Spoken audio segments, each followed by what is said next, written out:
भवतु भारत अभ्युत्थानमधर्मस्य तदात्मानं सृजाम्यहम् असे स्वतः श्रीकृष्णाने कुरुक्षेत्रावर म्हटले आहे. आपणा सर्वांस ठाऊकच आहे, देशाला आणि धर्माला ग्लानी आलेली असताना भगवान श्रीकृष्णाने स्वतः प्रगट झाले पृथ्वीवर. असेच 16व्या शतकामध्ये मुघलांचे राज्य होते. मुघल अन्याय अत्याचार करत होते, अराजकता माजली होती. अशा वेळेला देशामध्ये आणि मातीमध्ये चैतन्य निर्माण करणारे एकमेव म्हणजे छत्रपती शिवाजी महाराज होते. शिवाजी महाराजांच्या रूपातच भगवानांनी जन्म घेतला होता असे म्हटले तर वावगे ठरणार नाही. शिवाजी महाराजांचा इतिहास आपण वाचला आहे, ऐकला आहे, अभ्यासला देखील आहे. आता आपण आज त्यांच्या 8 राण्यांविषयी जाणून घेऊया. 8 राण्या? इतकी लग्न केली महाराजांनी? प्रश्न पडला ना तुम्हाला? तर मग पाहूया आणि त्यांचा परिचय करून घेऊया. सादर करत आहे नारायणी शाखा अष्टराणी परिचय. पत्नी म्हणून शिवाजी महाराजांच्या आयुष्यात आलेली पहिली स्त्री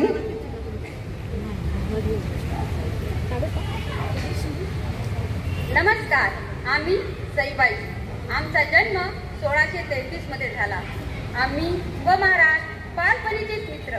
आमच्यात फक्त 3 वर्षांचे अंतर. लहानपणापासूनच आम्ही एकमेकांसोबत असल्याने आमचे नाते विशेष प्रेमाचे. आम्ही त्यांच्या पहिल्या सखी. फलटणच्या मुधोजी निंबाळकराची आम्ही कन्या. निंबाळकर आणि भोसले ही घराने फार पूर्वीच जोडली गेली होती. अहो, आमच्या माता ह्या देखील फलटणच्या निंबाळकरांच्या. आमचे पुत्र छत्रपती संभाजी महाराज यांनी आपले नाव इतिहासाच्या पानावर सुवर्ण अक्षरांनी कोरले होते. ते नव्याने सांगायला नको. शंभू महाराज लहान असताना आमची प्रकृती खालावली आणि 1659 साली आम्ही देह ठेवला. सोयराबाईंना दुसऱ्या पत्नीचा मान मिळाला. कराडजवळील गंभीराच्या संभाजी महाराजांची आम्ही कन्या सोयराबाई. 1652 साली आमचा विवाह छत्रपती राजांबरोबर झाला. 1670 साली आमच्या पोटी पुत्र जन्माला आले, ते म्हणजे राजाराम महाराज. 1674 साली महाराजांचा राज्याभिषेक झाला, तेव्हा आम्हाला भट्टराणीचा मान मिळाला होता. आमच्या प्रचंड महत्वाकांक्षी स्वभावामुळे सत्ता राजारामांनाच मिळावी म्हणून आम्ही अतिशय प्रयत्न केले, पण आमचे फासे चुकीचे पडले आणि आम्ही एकाकी पडलो. म्हणूनच रायगडावर असताना विष प्राशन करून आम्ही आमचा देह सोडला. तिसऱ्या पत्नी पुतळाबाई. पालकर घराण्यातील आम्ही पुतळाबाई. अहो, स्वराज्याचे सेनापती नेताजी पालकर यांच्या आम्ही भगिनी. पुणे जिल्ह्यातील शिरूरजवळ घोड नदीच्या दक्षिणेस असलेले मौजे तांडळी हे आमचे माहेर. 1653 मध्ये राजगडावर महाराजांशी आम्ही विवाहबद्ध झालो. छत्रपतींना स्वराज्यासाठी खंबीरपणे साथ द्यायची हेच मुळे आमचे ध्येय होते. अहो, शंभूराजे जणू आमचेच पुत्र अशी आम्ही त्याच्यावर माया केली.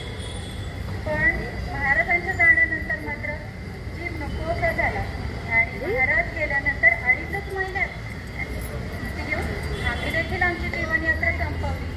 छत्रपतींचा जेथे राज्याभिषेक झाला त्याच रायगडावर आमची देखील समाधी बांधली आहे.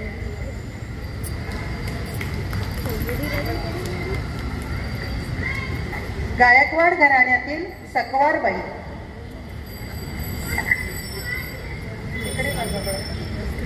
महाराजांचे अंगरक्षक कृष्णाजी जाधव, सकवारबाई. नंदाजी जाधव आमचे पिता.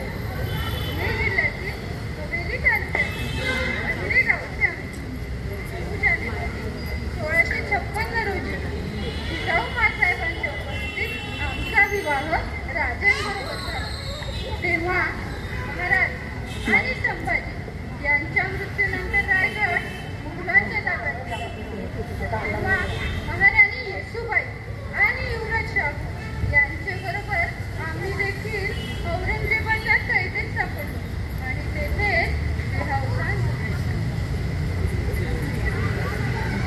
मासाहेबांच्या माहेरच्या काशीबाई.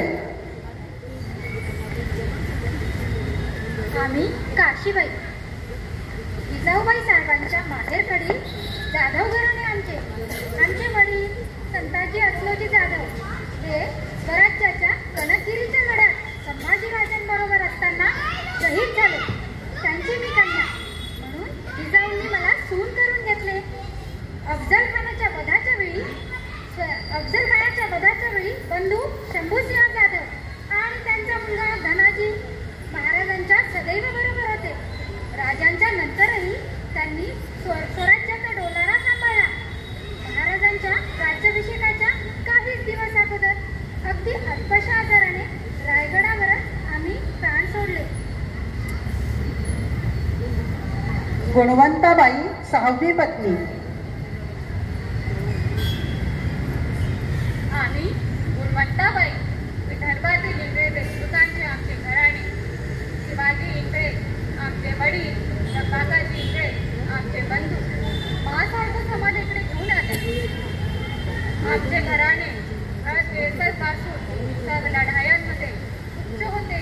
प्रतापगडावरील अफजल खानाच्या वधाच्या वेळी शिवाजी महाराजांसोबत जे 10 अंगरक्षक होते त्यातीलच आमचा एक बंधू म्हणजे काकाजी इंगळे होता. त्यांच्यावरच्या मुक्तेश्वराच्या शिलालेखात आमच्या नावाचा उल्लेख आहे. कोकणातील सगुणाबाई. आम्ही सगुणाबाई. कोकणातील दाभोळ येथे राजे शिर्के आमचे घराणे.